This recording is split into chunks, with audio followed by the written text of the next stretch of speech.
Tech Sideline is presented by First Bank and Trust Company, the bank that puts you first. They can meet your banking and financing needs for personal, agricultural, business, commercial, mortgages, and so much more.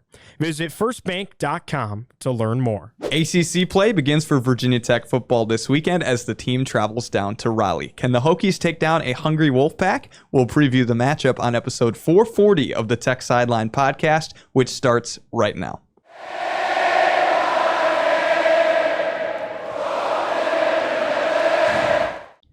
We're recording on Thursday, September 25th, 2025 from the Tech Solutions studio in the Virginia Tech Corporate Research Center. If you're watching the show on YouTube, make sure to like the video, subscribe to the channel, and refer the show to a friend. I'm your host, Riley Klaus, and today I'm joined to my left by lead analyst and columnist Chris Coleman. Across the way, our managing editor, David Cunningham. To my right, senior staff writer Andy Bitter, and producing the show, as always, behind the scenes, is Mr. Nick Brown. As mentioned in the intro, we are going to be talking about the NC State game today, but let's first touch on a couple off-the-field things, starting with there's going to be the big head coaching search, but we found out this week Bruce Arians is going to be heavily involved in helping Virginia Tech football here. What type of insight could he bring to this search? Bruce can actually watch games and say, yeah, I think that guy's a good coach. I don't think that guy's a good coach. He knows so many people in the industry that he can dig up he knows a lot of information about, plenty of the guys involved, or if he doesn't, he can quickly figure it out. So yeah, he's a great resource to have for that committee. Yeah, you need a football mind on that committee. We just don't know what the committee is. Correct. Is Bruce on the committee? Is he adjacent I think to he's the a committee? consultant to the committee. It sounds very weird. Yeah. I would trust him on the committee if he was Yes. actually on it. So I don't know why they don't just do that. I don't want like a university side person making the decision on a football coach. It's got to be a football mind that makes this decision, and Bruce certainly has that. I am a little curious about one thing he said. He goes, "You got to get a general manager in first, and then a head coach." Mm-hmm. Is that the right order to do this thing? I don't. What's the flow chart going to look like? Right. Are you limiting your head coach pool if you hire a GM first and go, this is the guy you're working with, and not give that head coach any kind of input on who your general manager is going to be? I think it depends on what kind of general manager you want. Does your general manager position exist to serve the head coach? Or is he going to be like the athletic director of the football program where he's hiring and firing head coaches? This would be great if we could get some clarity. Right. what this whole structure is going to be. They haven't even announced this. They just teased it the whole time. It's like, well, if you know it, come out and say it. And perhaps there will be more, revelations at this September 30th meeting. But you're looking for a lot of philanthropy at this upcoming meeting and people donating to it. I think some transparency about what this process is going to be, who the people are going to be in charge, who's going to be reporting to whom in this whole thing. I think that's important to make that public. And they've leaked stuff to ESPN reporters about this stuff, but they just lay it out so everybody knows it. I feel like the entirety of the fan base needs to know this kind of thing, not just, a few select donors that could be, big hitters in this whole process. Yeah, I agree. I think, Pete Thamel went on College Game Day, clearly had the information told to him and said, the money's coming. I thought, what Bruce Arians said on the Pat McAfee show the other day, I thought that was pretty interesting. This is a guy who he played at Virginia Tech in the 70s. I believe he was the single season rushing touchdowns leader by a quarterback until Gerard Evans broke it in 2016.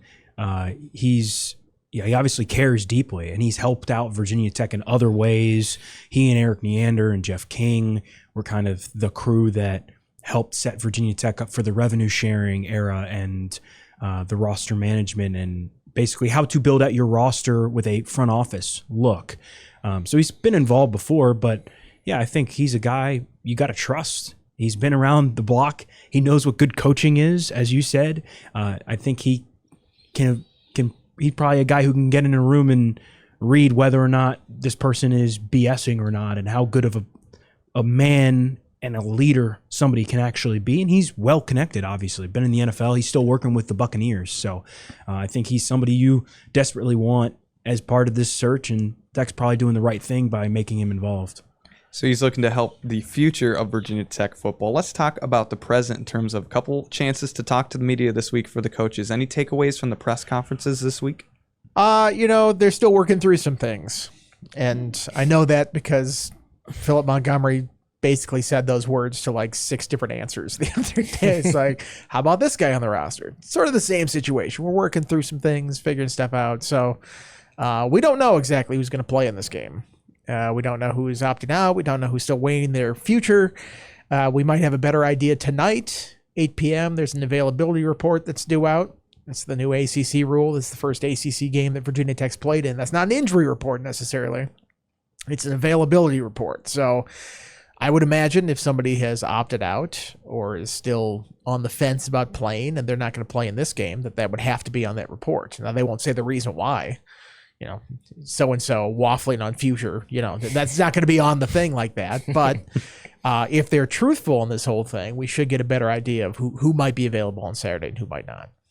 Yeah, the way it's structured, Riley, 2 days before the game, put out 48 hours before, about Thursday night, 8 o'clock. It'll be on the ACC's website. Available, probable, questionable, and out are the designations. So obviously anybody who's listed as available. But on game day, there's one posted tomorrow, the day before the game, and then one posted the day of the game, and it's available, game time decision, or out. So yeah, like Andy said, we should have a pretty good idea. They're doing it for men's and women's basketball and baseball too. So it's going to be a reoccurring thing. This is the first time Virginia Tech has dealt with it. Obviously, NC State, who's played a couple conference games now, has dealt with it before. So Andy asked Phil Montgomery a little bit about it, and he's like, yeah, I guess I just come off the field after practice and sit down and, yep, this guy's available and this guy's not going to be here and whatnot. So yeah, I think we'll get a better sense of coming off of last week's game where there were like 6 or 7 defensive players in the 2 deep who weren't there or didn't play. I think we'll have a better idea tonight and going into this weekend's game of who actually might play. I can't imagine they don't know who's going to play in this game yet. Like, we're asking all these questions yesterday. How about this guy? How about this guy? We're working through some things. Like, it's Wednesday of game week. You've had 2 practices already. Wednesday's usually a pretty intense one. Tuesday is 2, and I think they tail it back a little bit on Thursday. If these guys aren't out there and practicing right now, they're not part of the game plan. Absolutely. So this idea that they're still kind of, we don't know, we're working through some things, I think they could have said if they wanted to. They don't want to, and they don't want to put that out there and add this other whole element to uncertainty about this game. But at a certain point, we're going to be able to tell. They're either there on the field on Saturday or on the sidelines, or they're not, and that's probably going to tell you a pretty big story. Yeah, I mean, Colby Crawford asked about James Joncom, who wasn't even at the game on Saturday, and Montgomery gave the same. You can tell he's been a head coach before because he gave the same answer to that than he did when I believe Colby asked about a guy like Caleb Brown, who rumor is that he's been banged up and injured and might not play. So yeah, certainly an interesting situation, but they're probably not sharing as much information as they'd like. Well, it's important to mention this week is not the final week that you'll be dealing with this. I mean, guys like Caleb Woodson, Quentin Reddish sat out last week. So it's not like if they play this week, then okay, they're here for sure. This will be their 4th game. It could then go into the next week where you go, okay, is there a decision to be made about what their future is with the program? So this will linger on for at least through the Wake Forest game and possibly even longer for a couple players if they haven't reached the 4 games yet for the season. I would imagine like a veteran head coach Montgomery would probably be like, look, guys, you've got a decision to make, but I'm not going to play you in a football game until you make that decision, because if there's no point in playing you this week if you just decide next week you're going to transfer, right? So we're not going to play you until you decide. Yeah. You're either kind of in or out. Right. Not that you. They need to make Kelvin Gilliam the assistant head coach there. It's like, Maybe there's they the should. door. Yeah. Use it or not. We need to know right now. Kelvin's a little more firm in this. Kelvin Gilliam, roster management. Yeah, I don't think he's going to be the new GM. Kelvin cut to the chase with that whole thing. He wasn't like, you can kind of sit around and make your decision. He's like, we got to know. We got to know right now. I respect that. Like, sure. He's like, this is my last year. I'm invested in this thing. I got to know if you guys are going to be out there playing with me. It's absolutely the right response. Andy asked Montgomery yesterday if there was going to be a deadline for guys. Like, do they have to make a decision by then? He's like, I'm not going to put that kind of pressure on them. So I'm surprised he said that. I feel like if you're a head coach, I mean, I know there's this delicate dance you have to do as a head coach, but That has not been the way coaches operate in the past. That's for sure. Maybe that's an understanding of how you have to deal with athletes these days and deal with the realities of timelines and, they're making financial decisions with that. But you also have to get a team together. Right. I feel like at a certain point you have to go, if you're with us, we'll play you. If you're on the fence or thinking about leaving, I got to see if other guys can play, like Chris said. Yeah, of note, the depth chart currently absent, so we'll have to see what that looks I like. think last week after they still had Dante Lovett on there. It's like there was a lot going on to fix that whole thing. It probably makes sense not to put one out, even though I'd love to see one right now. It's entirely possible we've seen our last depth chart in the history of Virginia Tech football. Well, we might have seen our last practice, and then No they've closed question. down every practice on Wednesday. And if these roster questions go into next week, I thought maybe this week with the availability reports, but the more I think about it, the more it's like, well, if somebody's not there, of course we're going to report on that. So we're never seeing practice again this season. I'm convinced of that. It's all right. So still some mystery there, but what we are certain of is that there's a football game scheduled for Saturday, September 27th at 7 p.m., a night game at Carter Finley Stadium over in Raleigh, North Carolina, as Virginia Tech takes on NC State. The Wolfpack are currently just slightly favored in the matchup. NC State is 3-1 this season so far, coming off of a 45-33 loss to Duke, and so they're at the 3-1 record. What can you take away from their game so far, and how legit is that record based on who they've played? They're really good offensively. Not elite, but very good. Defense has left a lot to be desired. They got a couple of freshman safeties, which has led to some big plays allowed in the passing game. So they have not played. They don't have good defensive numbers. Their special teams has also been a mess, an absolute mess. They've had a field goal blocked. They've given up a kickoff for a touchdown. They're allowing 16 yards per punt return.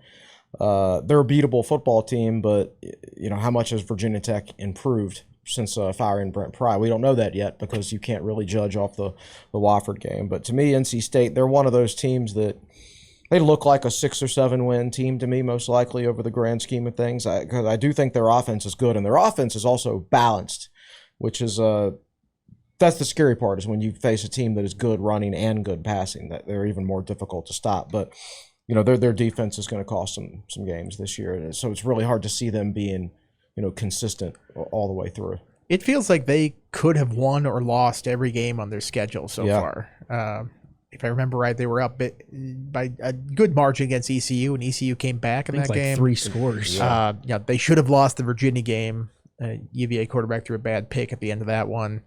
They were down early against Wake. It was like 10-0. 10-0. They allowed a like kick that. return for a touchdown off the rip. They came out slow in that game. Like, maybe Wake's got it for them, and they eventually turned it around. I think they had a defensive touchdown in that game to help turn that around. And then Duke, I think they were up against Duke. They were up 20-7. I was watching that game. So it feels like every game they've either been in it to be ahead and win, and then some games it's gone the other way and then it's lost. But they're a tough team to figure out. And maybe that's sort of indicative of NC State as a program over the years. We're like, just when you think they're going to figure it out, they don't. And then we're like, well, Dave Doran is done and there's no way. And then he rallies and they win. beat Clemson. Yeah, they win games that you don't expect them to.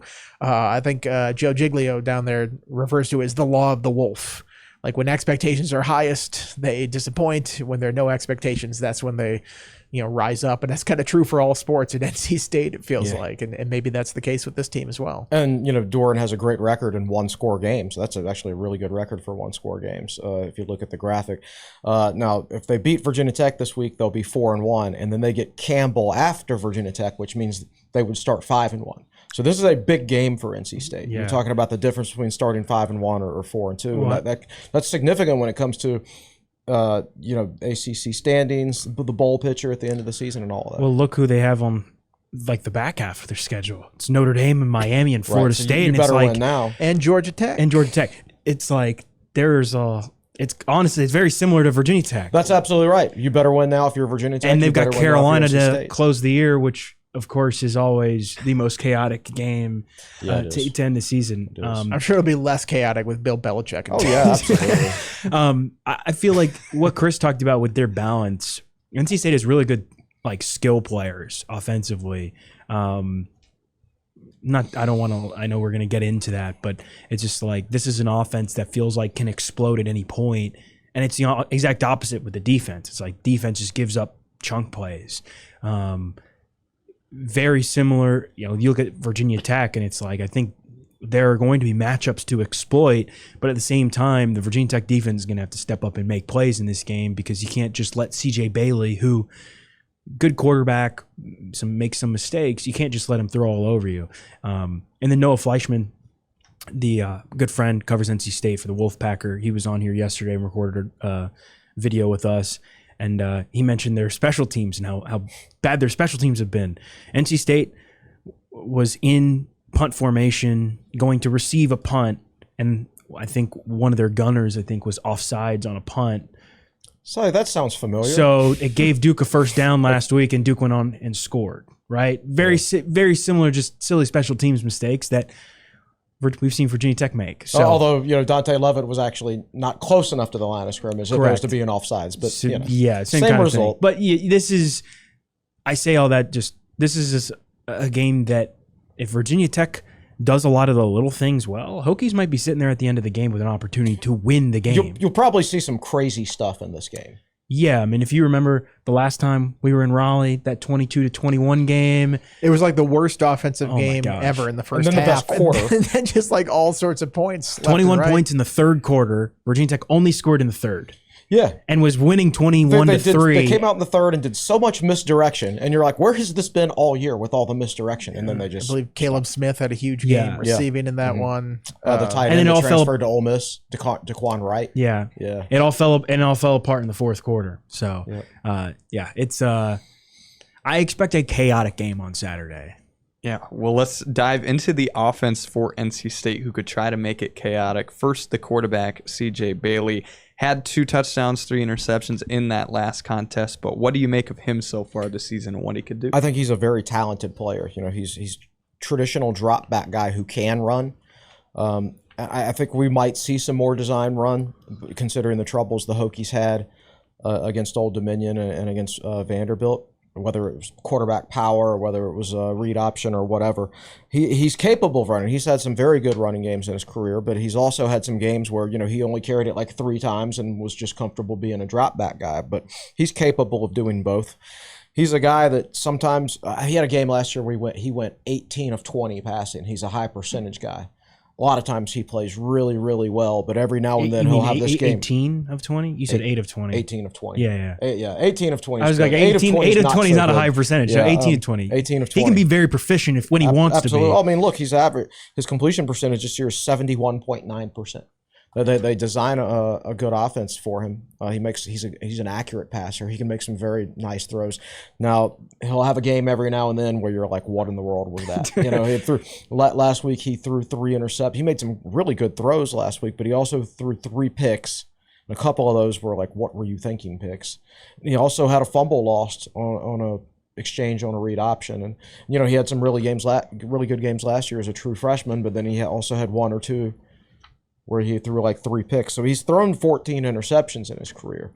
But I think he's a high ceiling guy. I think he's one of those, if he has one of his good games on Saturday night, Virginia Tech doesn't stand a chance. But if he has one of his bad games, that game's going to be there for the taking. He's super tall, isn't he? 6'6". Like 6'6". I think he's like 6'7". legit 6'6". Yeah. Very skinny guy, but I mean, you talk about interception. I mean, was that his true freshman year or redshirt freshman year last year? True, I believe. He's a true sophomore. You get that kind of comes with the territory sometimes with a true freshman like that. Maybe he's been a little bit better at ball security this year, throwing the ball, but he definitely makes plays.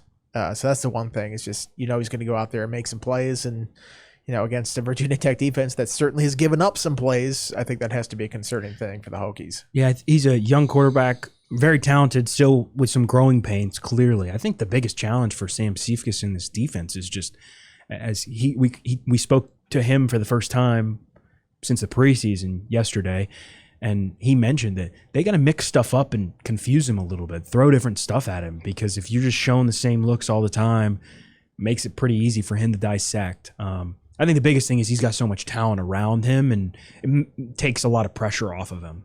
Let's talk about that talent surrounding him in the ground game. They have a star running back with over 500 yards this season, practically an all-name team member. Oh, Hollywood absolutely. Smothers. Yeah, this is Andy's favorite player, so I'm going to let Andy. It's a great start off name. here. You know his real name is Dalen Smothers. Yeah, I did see that. That's disappointing, actually. Yeah, I'd go by Hollywood too. Me That's too. what a great Hollywood. rebranding. Like Dalen Smothers leads the ACC in rushing. It's like, meh, I'm not getting out of bed for that. Hollywood Smothers? Oh, yeah. Put him on the Heisman list. This is awesome. I mean, he's a very effective running back. A lot of yards after contact.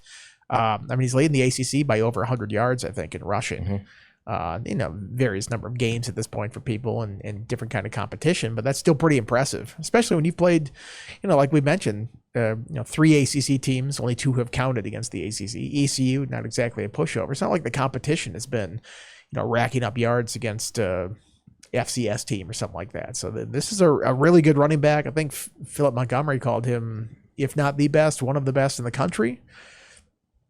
It's coming from the Hokies head coach. I know they always kind of talk up the opposing players, but he's putting up the stats to do it. You lead a league in a power conference in rushing right now. You're doing something right. So he'll be an interesting one to see how they stop him. Yeah. Very balanced also, catches a lot of passes. I think he's got 15 receptions on the year, caught a lot of passes for them last season as well. So this is a guy, he's not a one-dimensional player. He's not a guy you have to bring off when you're throwing the football because he can't really exist in the passing game. If he's in the game, it could legitimately be run or pass every time, and that makes it, even more difficult to game plan against. But, I don't, maybe he's the best running back Tech will be faced all year. Maybe he's not. I would say maybe he's certainly the most balanced because he's just as dangerous in the passing game. I would say definitely the most best running back Tech's faced to date. Oh, absolutely. He's had 3 straight games against ACC teams. Against UVA, Wake, Duke, 140, 164, 123 rush yards. And he's got 3 touchdowns. He's averaging 6.3 yards per carry this season. I mean, he's got 80 carries for 503 yards. He gets chunk plays. And then in the receiving game, Chris, you mentioned it. He had 5 catches for 41 yards and a long of 21 last week against Duke. So very versatile back, all-name team. It's like, what can't this guy do? Yeah, really doing it all out there. If there's anybody going to make, if NIL was actually name, image, and likeness rather than pay for play, that he'd be making bank. Yeah. No, he's probably making bank anyway. But this is a good young core for NC State. Like, he's a redshirt sophomore. C.J. Bailey's a true sophomore. I think that one of their best receivers is pretty young too, I believe. Terrell Anderson's their top receiver. He's a sophomore. This is a good core of young offensive players for NC State. If they can keep them together, this is a team to watch. That's always the big if, right? Who was their star last year? Casey Concepcion? Yeah. He's at Texas And now he's at Texas A&M. That's right. This is always the concern when you're sort of, I don't want to say mid-major, but let's sort of middle of pack of these power conferences. And certainly, ones at the lower end of the power 4, in the ACC or Big 12 could an SEC or Big 10 school come calling, pay a lot more money and lure these guys away. It's a constant worry. I think. Hollywood already left in one SEC school. He was at Oklahoma, right? No, he had a weird story. Like, he didn't play his senior year of high school due to an eligibility issue. Yeah. But he still signed with Oklahoma, spent 1 year there, and then went to NC State. If we were thinking ahead of time, we would have asked Kelvin Gilliam about it. They were teammates at Oklahoma, right? That's right. Wasn't thinking about that immediately after the Yeah. game when he was telling people where the door was and whether or not Well, speaking of what Kelvin Gilliam plays, let's switch to how does Virginia Tech's defensive line stack up against NC State based on all the opponents Tech has had so far this year? I don't think NC State's quite the well-oiled machine offensively as like a Vanderbilt, but they are really skilled and very good. I don't think their offensive line is dominant, but I think it's good. The main thing for Virginia Tech is Virginia Tech has just played poorly this year defensively, like just with run fits. I mean, I know that sounds like a generic thing to say, but there's just too much kind of sometimes guys just standing there indecisive of which gap to go in, particularly with the linebackers and safeties and things like that. That's the main thing in this game. It seemed to get better last week, but could you really tell against Wofford, who I mean, they averaged 190 yards a game. When the defensive line can get in the backfield like that, it just makes it very like the guys in the back end don't have to do as much. Right. I think Tech's defensive tackles will be fine. I think generally speaking, Tech's defensive tackles have played well. I mean, whatever we said about Kamari Copeland in the preseason, I think has been true. you just can't do it with one man. I think Heisman has been good. And, Gilliam. yeah. Overall, it's been a solid group. It's that edge stuff really that I think is giving them the most difficulty, and run fits with the linebackers and safeties. I mean, NC State must be doing something right. They've given up 4 sacks in 4 games. They're rushing for the kind of yardage they are. So I don't know if that's necessarily offensive line, just the plan. They're getting the ball out quickly, probably a combination of both, doing it pretty well. But this has not been a quarterback that has been sacked a whole bunch this year. So we'll see if they can get back there and make some of those plays. Yeah, it feels like the only time they've really shot themselves in the foot is when Bailey's thrown picks. He threw 3 last week. He's kind of a turnover machine when he starts to get in a rhythm like that. So if Virginia Tech can generate some turnovers like that, force him into some bad throws, get some pressure on him. But as Andy said, he hadn't been sacked really. Does Tech have an interception this year? Gilliam, yeah. I mean, Copeland had one last week. That's right. Reddish had one. I mean, from like a pure. No, Quentin Reddish had one against Vandy when Pavia threw it right to him. That's right. So, but both those were generated not necessarily off pressure, but they were generated by a defensive line. Pressure. Yeah, against Pavia Ben Bell was right on pressure, Pavia's. You're right. So pressure back. caused it against Pavia, and then a defensive lineman batting it down or batting it in the air last week with Copeland.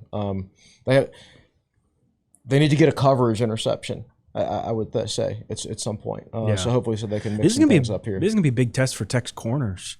Like Caleb Brown didn't play last week. Dante Lovett's gone. Like you're relying on some young guys. You're gonna see some young guys. You got Isaiah Brown Murray back there, but interested to see how those guys fare in coverage against pretty good receiving core. Yeah, because where we're going to go with this is you all mentioned it. You have to get Bailey off rhythm. Is it the corner, or is there another group that is going to be the most important in trying to force those turnovers on Saturday? I don't know if you can say one group is more important than the others. I mean, I'll say historically what I've been saying for the last 3 years is that Virginia Tech needs better linebacker play. I mean, week in and week out. Have you said that before? I don't know. I thought I did, but yeah, it's just if you want to be a good defense, you have to have good linebacker play, whether we're talking pass defense or whatever. And I'll be honest with you, like if Hollywood Smothers gets going in the running game, then you can forget about those C.J. Bailey picks because they're just going to sit there and run play action, and Tech is going to be so worried about the run that it's not going to matter. So you got to get that run defense issue solved first, and that comes down to run fits. And Bud Foster's philosophy was stop that run first. That's every good defensive coordinator's philosophy. I've never heard a defensive coordinator go out there and say, well, we'd like to give up, chunk yardage in the run play game this week, but as long as we stop their pass, it'll be fine, right? No. Yeah. It's the other way around. You got to get him behind the sticks. Yeah. The other name to keep in mind for NC State's offense is the tight end, Justin Jolie. I mean, he's a very, very, very good prospect, and when your tight end is one of your best offensive weapons, and that's a mismatch for Virginia Tech's defense. Leads them in receptions, correct? I believe so. Yeah. I mean, and from the Virginia Tech side, Andy mentioned him earlier. Caleb Woodson didn't play last week. Does he play this week? I mean, you need in coverage against a tight end. You're either your linebackers, your safety. I mean, somebody. Your strong safety, also Quentin Reddish. Yeah, I mean, somebody's gonna have to step up and probably be in a mismatch, but have to be good in coverage. Who is that guy going to be? We saw some different linebackers like Caleb Spencer. It seemed like he played well against Wofford, but that's a big challenge there. If I'm NC State, a lot of different ways I think you could potentially go at this Virginia Tech defense. You mentioned Woodson. He was at least there the other day. We saw him in the hallway as we were going back to the media room. So he's in the building still. We don't know anything about practice, but he's still around. Well, we're going to talk the NC State defense, picks for the game, and a little bit of Hokies hoops after a message from one of our sponsors at Tech Sideline. This Tech Sideline video comes to you from the Tech Solutions studio. Tech Solutions, located in Arlington, Virginia, provides specialized CETA engineering and financial advisory services to the Department of Defense and Intelligence community. Based on the philosophy of only hiring the best of the best, we pride ourselves on being customer and mission focused. A Washington Post top workplace winner in 2024 and 2025, we're always looking for talented and motivated individuals to join our team. Visit techsolutionsva.com/careers to learn more. That is TEC Solutionsva.com. hokies.com/careers. All right, well, now let's flip to NC State's defense, who currently is in the bottom 3 of the ACC in total yards per game, but they have been in a lot of high-scoring affairs so far this season. What do you see when you initially watch NC State's defense? They allow so many big plays. I put it in my preview that you can get online and read, but they were one of the worst teams in the country when it comes to allowing plays 20-plus yards, 30-plus yards, 40-plus yards, whatever. And the big issue there has been giving up big plays in the passing game. And that's going to happen when you've got 2 redshirt freshman safeties in your starting lineup. Brody Barnhart, Ronnie Royal III.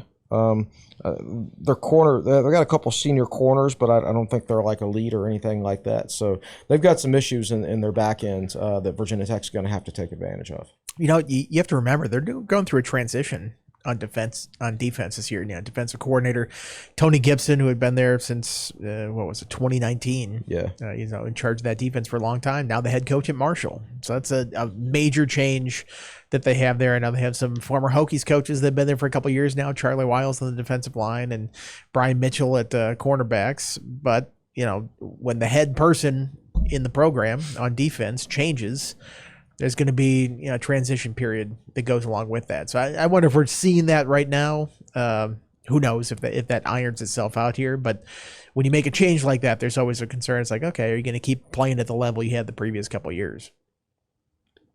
Who does catch your eye on this defense in terms of who could make a strong impact for NC State? Sloan, their jack linebacker, is a linebacker / defensive end. Some people call that position a jack. It's an edge position, basically, but he's a good player. He's their highest grading player so far. I would say they're edge players on defense. Their linebackers are okay. Sean Brown's a veteran. I don't know that I would say that they really have like a star on defense, though. This is a much different defense than when Virginia Tech, what was the line? I forget the linebacker's name. Peyton Wilson. Peyton Wilson. Yeah, that was when Virginia Tech and NC State last played in 2023 in Lane. They had so many good players. Peyton Wilson. Yeah, that defense overall was really good, but Peyton Wilson's phenomenal. It doesn't really seem like they have a star, but they've got a lot of solid players. Chris mentioned the young guys in the back end. I mean, if you're Virginia Tech, you got to get some big plays in there. They've given up a ton of them. This is a big opportunity, I think, for some of these Hokies receivers, Aiden Green, Donovan Green. You got to go up and make plays. Interested to see how NC State kind of tries to attack the Virginia Tech offense, because if it's very similar in any ways to what we saw like against South Carolina, Hokies threw up some one-on-ones and the guys went up and made plays. If you get those opportunities against this defense, I think Virginia Tech could be able to do something. That Sebastian Harsh is a pretty good player too. I'll also point out that's also a solid name. Clearly not as good as Hollywood Smothers, but still a solid name. Yeah, I think it's probably their linebackers are probably the strength there. Sean Brown, Caden Fordham, leading tacklers in the group, and as you'd expect. But there's a lot of experience there. I mean, you look at the linebacker crew, senior, graduate. I mean, that's a lot of experience played on the field. So I would expect that to be where they lean, because historically that's sort of been the case with them too. And this is a different level of competition than Wofford. But how can Kyron Drones try to keep the hot hand of what he did last week? I think Tech has to do some things schematically to make those safeties have to think a lot and get them out of position. And when that happens, you've got to be ready. You've got to be ready with an accurate ball. I think, not to use the term smoke and mirrors again, but yes, you got some smoke and mirrors approach when you have such young safeties that are easily influenced and can easily get out of position. I think Brody Barnhart's going to be a good player. Virginia Tech recruited him. I think Virginia Tech might have been the first school to offer him. But I think he's from North Carolina and he went to NC State. But starting as a redshirt freshman is hard. I mean, we've seen Virginia Tech, start a couple of true freshmen at safeties over the last couple of years, and it doesn't always go well with those guys. You remember? I mean, everybody here remembers what that's like when you're playing young guys back there. There are road bumps. Mm-hmm. Apparently, there are speed bumps when you take 6 transfer safeties, and they're all experienced too.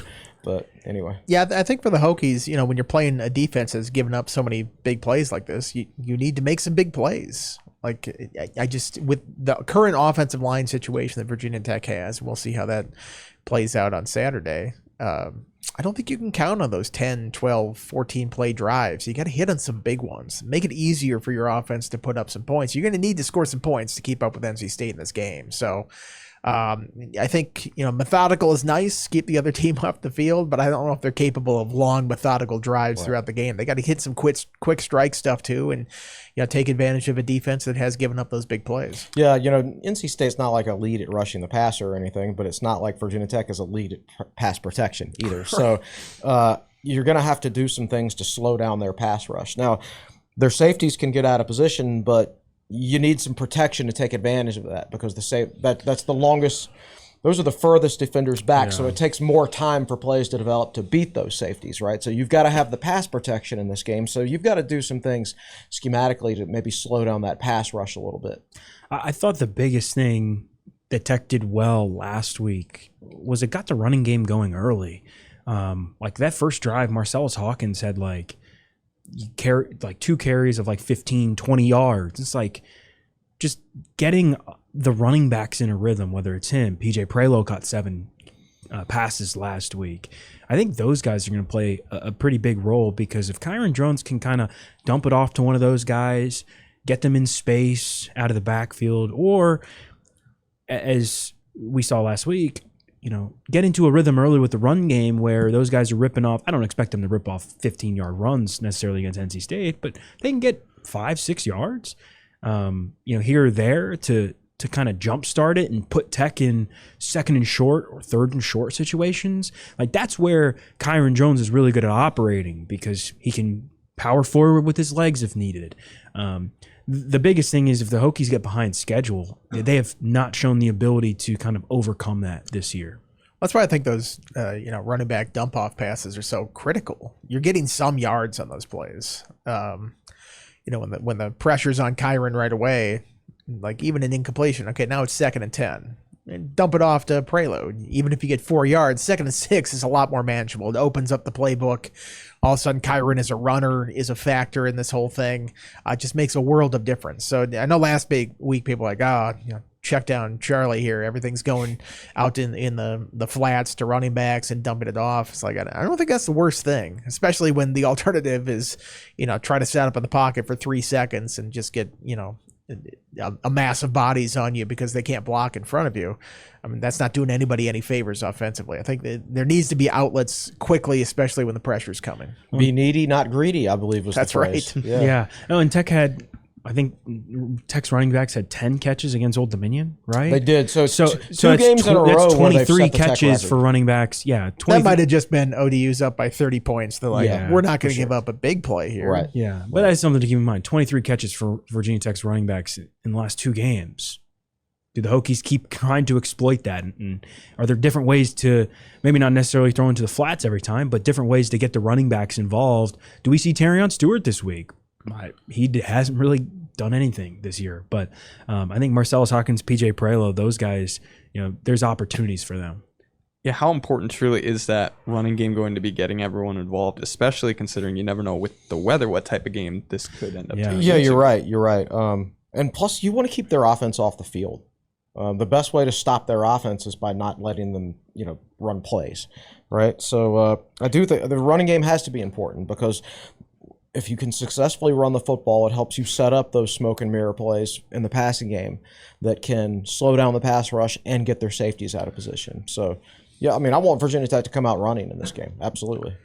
That's just football 101. I mean, unless you're Mike Leach, you're not going to go out there and just completely abandon the running game in a situation. So, Tech needs to do that. The pass builds off of that, keeps defense honest. All the good things that you want in offense when you have some sort of balance there. Yeah, the weather does not look good for. I forgot about. The weather might be a factor. Yeah, I know Chris had put it in the. Chris always links the weather in the preview, but it looks like it's going to rain a lot.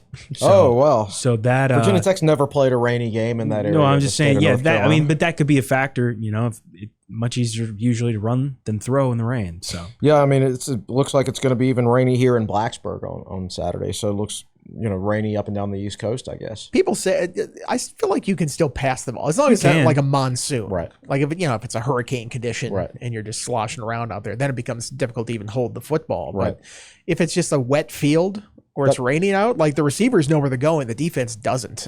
Sometimes that might be an advantage for the offense. A lot of It's like, slipping. I know where I'm going to cut here. Are you going to keep up with me? And modern stadiums have like drainage systems.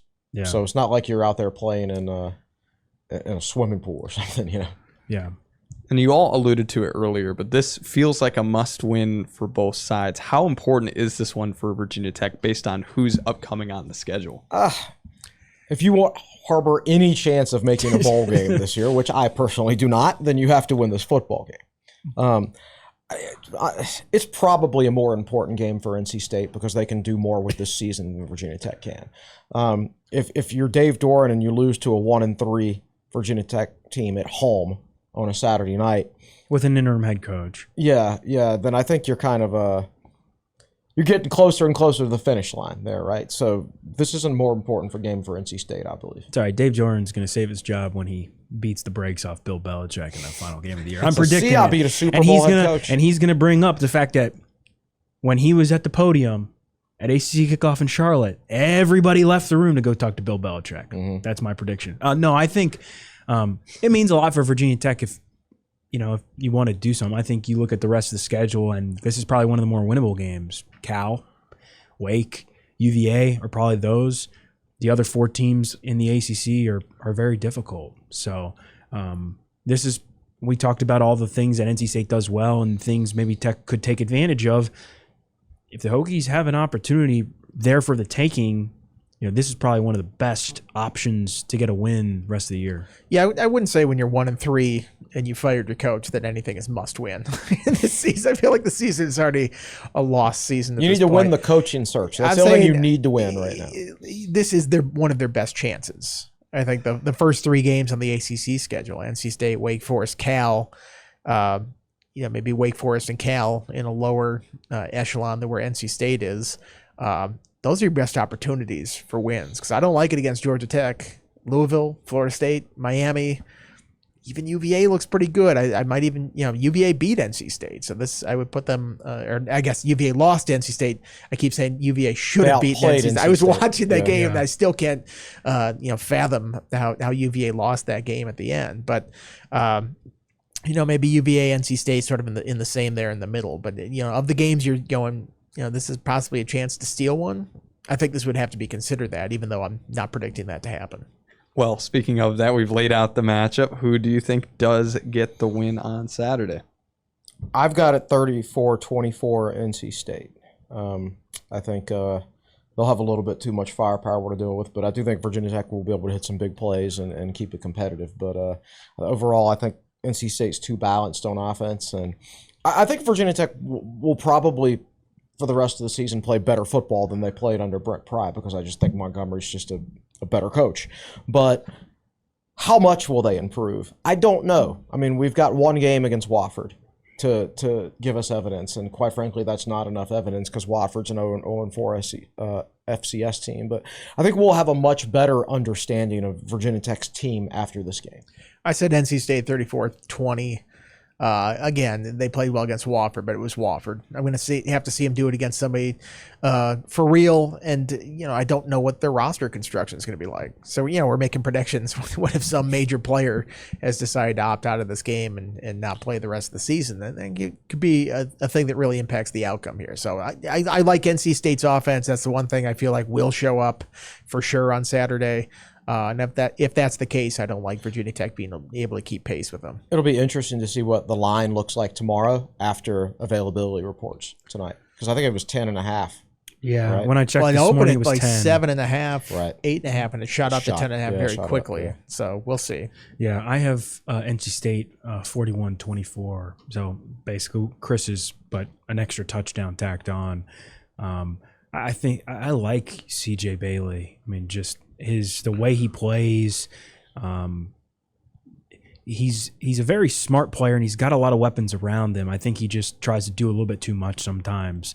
And this Virginia Tech defense has been a little bit hit or miss, mostly miss through his first couple games against good teams.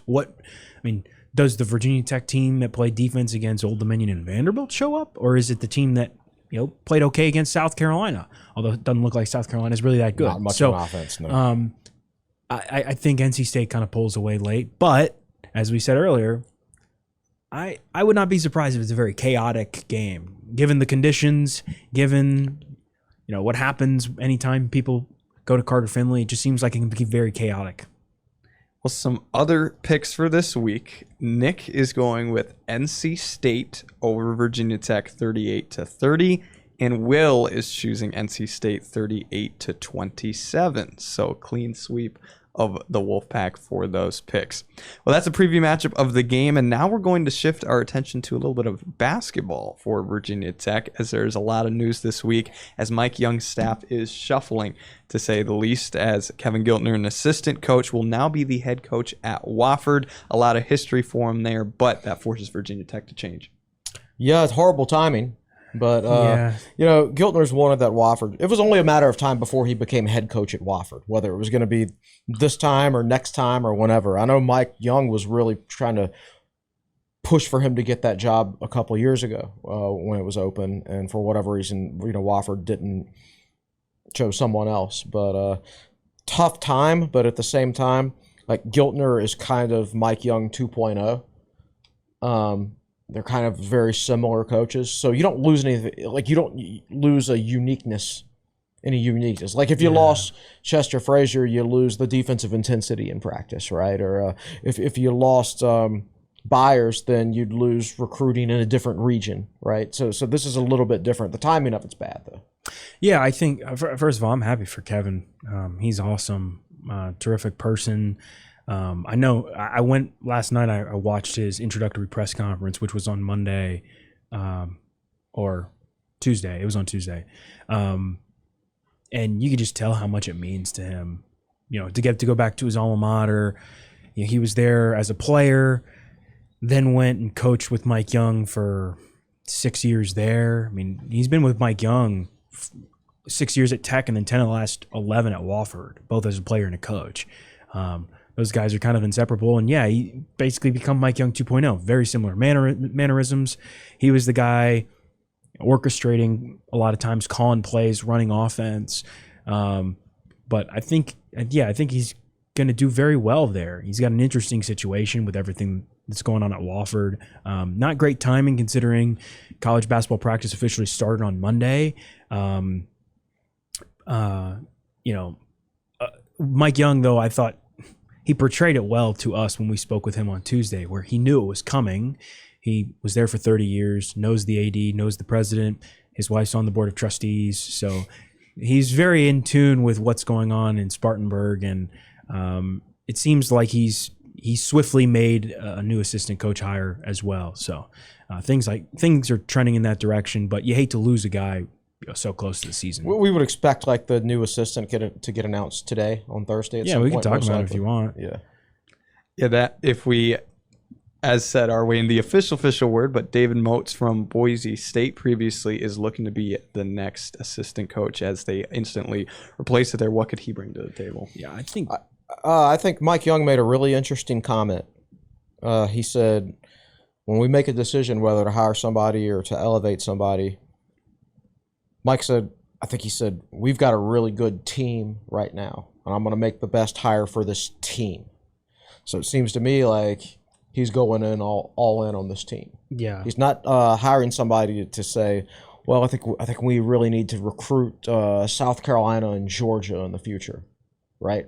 He's not really thinking about that with this hire. He's thinking about how can I maximize the effectiveness of the team that I've got, because he seems pretty convinced that he's got a winner this year. It reminds me a lot of is the women's program a couple of years ago, ahead of the 2022-23 season, where Virginia Tech women's basketball won the ACC tournament, went to the Final Four. Tech and then assistant coach George Porsche parted ways in October, like right before the season. And it would have been a scramble, I think, for Kenny Brooks to find somebody. But I think it was a very similar situation where he actually went the opposite way, and he just gave more responsibility to his very talented staff members. And they went through the entire season won an ACC title, went to the Final Four, and only had 2 full-time assistant coaches. Right. I mean, they were like, that's so much responsibility to go around. And they had, one of my favorite stories I wrote is one of the staff members, player personnel, I think, Will Sims. He had the scout for the Louisville game, the ACC championship, and the scout for the Ohio State game in the Elite Eight. Mike Young is, but I think you saw Kenny Brooks in that situation was like, I have to do what's right by this team. And I think you're seeing the same from Mike Young. Moat spent the last 8 seasons at Boise State, last 3 as an assistant coach, previous 5 as the director of basketball operations. He's well-traveled, was at Weber State for 3 years, good program there. He was a GA at Florida under Billy Donovan, Elite Eight, Final Four teams there. He's been to the NCAA tournament a lot, worked for some very, very talented head coaches. Leon Rice at Boise State's very good, and I think he and Mike Young have a good relationship. Tech played Boise State a couple years ago down in Orlando, and Mike was very complimentary of him. Interesting connections. He got his start as a student manager when he was at Wyoming, and Larry Chiat, who was the head coach in his second season at Wyoming, he was the former Clemson head coach back in the 98 to 2003 at Clemson. Yeah, so right before Brad Brownell, basically, who's been there for 100 years. Yes. But there's a current ACC head coach, Will Wade, who got his start as a manager under Chiat when he was at Clemson. And now, I think it's pretty cool that, I went down the rabbit hole, and it's like, Tech's hiring an assistant kind of from that tree, so to speak, a little bit. So I'm excited to hear what Mike Young has to say. I think the next time we'll get a chance to hear from him about this would be the ACC tip-off in 2 weeks in Charlotte. But I think it's a pretty good hire. Not quite sure why he left Boise State. That is kind of TBD, but I'm sure we'll learn more. It's not official, but I've heard that Mike Young went to the Blacksburg Sports Club yesterday and told them this is the new assistant coach. Right. So I heard he was in Blacksburg and in Hawthorne yesterday. So all signs point to him being the next assistant coach. Yeah. So lastly, any other standouts or takeaways from Media Day for men's basketball? Well, they seem confident. I think it's going to be a more balanced team. Everybody wants to talk about Neo, and I would agree he's the most talented player. I would say the guy that changes Tech the most, though, is probably Amani Hansberry, the new center from West Virginia. Mike Young's offenses operate best when they've got a post player that can pass and shoot, and Hansberry can pass and shoot. It's going to open up the offense so much more. So I think it's a better roster on balance. Well, certainly it's a better roster on balance. I actually asked Hansberry. He was at West Virginia last year. They went 19-13 overall, 10-10 in the league. They were probably a game away from making the NCAA tournament. I think they were the first team out. I think you're right. And he told me, he said, we've got a better roster here than we had at West Virginia last year. So I think they seem confident. They're going to be a much improved defensive team. They won't light up the nets from a three-point shooting standpoint. They'll be solid, but that they won't be like elite like you've seen one or two of Mike's teams over the years, but they're going to be much better defensively, and I think the overall basketball IQ was higher than it was last year, the last couple of years, and I think that's extremely important. On the three-point shooting, I think the exact word to use was, it doesn't give me heartburn, right? Or he doesn't think it's going to be an Achilles heel for the team. I like the makeup. Mike Young says he likes the makeup. His opinion obviously matters more than mine, but I think one of the things that he has not really had at Virginia Tech, and he talked about it a lot when Sean Padula was here, he did not have enough point guard depth ever over the last couple of years. He had a good point guard, guy who didn't turn the ball over much in Wabisa Beatty his first 2 years. And you had a guy in Cartier Jada who's supposed to be there. All 4 games, right? Yeah, I mean, things have happened. Then he had Storm Murphy, Sean Padula. Obviously, that tandem led him to an ACC tournament championship, and it was pretty balanced there. And the following year, it looks like it's going to be Sean Padula and Rodney Rice, and then the Rodney Rice situation happened for 2 years. So it's basically Sean Padula and MJ Collins and Hunter Couture, and Brandon Recksteiner a little bit. And then last year, looks like it's going to be Heisier Miller, and then he gets involved in an FBI gambling probe investigation, and you're relying on a true freshman in Ben Hammond and a sophomore in Brandon Recksteiner. This year, Ben Hammond sounds like he's much improved. You bring in Isaiah Pasha, a good point guard from Delaware. He's got length. He's like 6'5". And then Neoklas Avdalis. He's maybe Tech's best point guard option, but I don't know. He's Tech's best passer, and I don't know how much he's going to play point guard. But I think, Mike Young said he always likes to have a rule of 2.5 point guards. He's got 3, or feels like he's got 3 this year. I think that's huge. Defensively, going to be much better. He said Jalen Bedford is the team's best on-ball defender, which I think is really interesting. Interesting pairing him and Tyler Johnson, really good defender, together on the wing. There's a lot of versatility, a lot of flexibility for this team. He talked about depth. Antonio Dorn, I think, is going to play a pretty big role as a kind of a backup 5. So, interested to see where this thing goes, man. Lineup options. I'm really intrigued about this lineup. So think about if you started Neo at point guard at 6'8" or 6'9". Bedford and Tyler Johnson in the 6'5" range on the wing. Toby Lawal at 6'8" at power forward, and then Hansberry at center.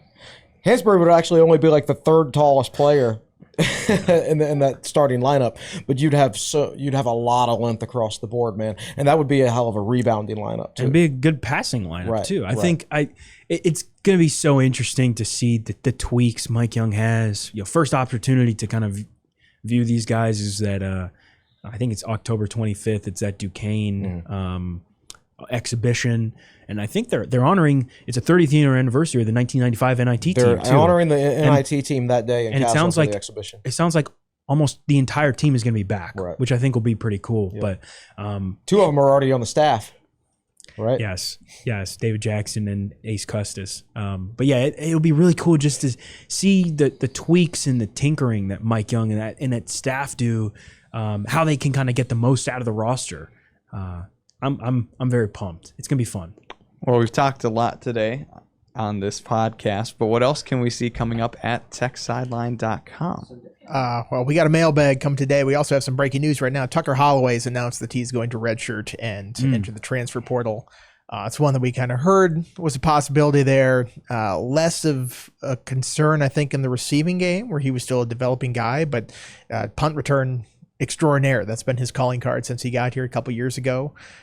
He's averaged 14 yards per return in his career. He hasn't really gotten going this year, but they haven't had a lot of opportunities. I mean, Vanderbilt didn't punt. I mean, you're not having opportunities if you don't do that. But I mean, he was a major weapon in the special teams, and going into this game, thought maybe he could make a difference against the NC State special teams that struggled. So that's a big loss for this special teams unit right now. It'll be interesting to see how they replace him. And he technically redshirted last year, but you can count that most likely as a medical redshirt. And then this year is a regular redshirt. I'm sure what he's banking. Yeah, they've really loosened the rules around that. And as long as you have the documentation, and he had an ACL tear, so it's pretty obviously documented there. Should have no problem getting a regular red shirt and then being able to play 6 years. So last year, or for 2 years ago, you go from having arguably the 2 best punt returners in the whole country on the same roster. Yeah. Unfortunately, you can only use one of them at a time. Right. And one of them was hurt. Now you're like, well, I have no idea who the punt returner is going to be. Well, maybe Selden. The guy listed on the Wofford game notes last week as the backup punt returner behind Tucker Holloway was Isaiah Spencer. Interesting. Okay. Selden to me seems more like a kickoff returner. He's listed as one of the kickoff returners with Prelo. Okay. I think Takai Heath in the past has maybe worked there, but is he even going to play? He's been nicked up lately, so who knows exactly. Whoever it is, I feel like not as dynamic of a returner as Holloway is. Yeah, I would agree. That's a tough loss, man. Especially against a team that has had trouble on special teams. Yeah, right. It's a tough week for that. And a guy who there was so much noise about him when he came in as a freshman. He had that miraculous, outstanding kickoff or punt return for a touchdown against Georgia Tech. He set the Tech record for yardage. He did. Yeah, right? I mean he's got so much talent, and then he gets injured, and it's just like Tech, he just couldn't really figure it out. And obviously Jalen Lane's doing pretty well in the NFL as a punt returner, so it was nice that Tech had him. He was, I believe Jalen Lane was like NFL Rookie of the Week. He had a punt return for a touchdown last week. So yeah, it's just a tough situation because I think Holloway has so much talent, but when you're a punt returner, there's only so many opportunities to really show that off. Doesn't look like he's going to get very many of those this year. So. No. We're glad we fit that in. Anything else of note that will be published? I'll do my normal Friday Q&A. Yeah, mailbag, Q&A. We'll have football coverage from Raleigh on Saturday. More basketball stuff probably coming.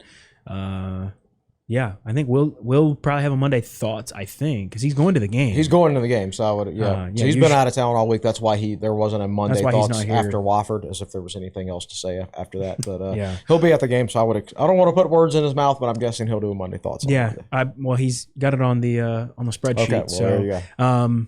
And next Tuesday, keep in mind, 9:30 a.m. next Tuesday is the Board of Visitors meeting. That's right. So we'll have stuff on that too. I think a lot of people will be tuned in for that. There's no reason to be bored if you're a Virginia Tech fan these days. Right? Yeah, there's a lot of stuff going on. The most boring part might be the actual game. Right, you're probably right. There's so much going on. It's like, oh man, there's a lot. So our message boards are hopping right now. There's a lot of people having a lot of good discussions on there. So go check it out. Yeah, and our audio video schedule has been packed this week. If you do want to rewind to the Wofford game, there was a recap there. We had Talking with Teal. He was in studio earlier this week. That was a really fun experience for them. Press conference breakdown is up. There was a scouting report with Noah Fleischman, who covers the NC State Wolfpack. We'll buy or sell for you, and another Friday Q&A with Chris Coleman tomorrow as well. Well, thank you so much for watching episode 440 of the Tech Sideline podcast. Make sure to like the video, subscribe to the channel, and refer the show to a friend if you haven't already. For Chris Coleman, David Cunningham, Andy Bitter, and Nick Brown behind the scenes, I'm Riley Klaus saying so long for now.